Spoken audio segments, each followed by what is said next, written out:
ভরসা, আপনি কি আপনার নিজের উপর ভরসা করেন নাকি অন্যর উপর? তাহলে শুনুন, ধাক্কা দিবেন না। ভরসাটা যদি নিজের উপর রাখেন সেটা একদিন আপনার শক্তিতে পরিণত হবে।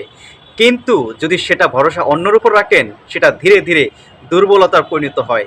কারণ নিজের উপর বিশ্বাস সাফল্যর প্রথম ধাপ, আর অন্যর উপর নির্ভরতা হলো নিজের পথ বন্ধ করে দেওয়া।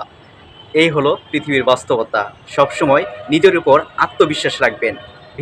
আপনার কষ্টগুলো একমাত্র আপনিই অনুভব করতে পারবেন, অন্য কেউ তা ঠিকভাবে বুঝতেও পারবে না। মানুষ শুধু আপনার হাসিটাই দেখে, চোখের জল দেখে না। তাই কষ্ট লুকিয়ে শক্ত হয়ে যান, একদিন সেই কষ্টই আপনাকে সফলতার পথে নিয়ে যাবে ইনশাল্লাহ। দুশ্চিন্তা পিছু নেয় যখন আমরা অলস থাকি। নিজেকে ব্যস্ত রাখলেই দুশ্চিন্তার কোনো জায়গা থাকে না।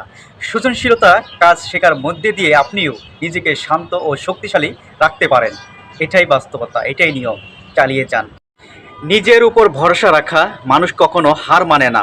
অন্যের উপর ভরসা রাখলে একসময় সেই ভরসা কষ্টের কারণ হয়ে দাঁড়ায়। তাই নিজের সামর্থ্য বিশ্বাস রাখুন, কারণ সত্যিকারের শক্তি লুকিয়ে আছে আপনার ভিতরেই।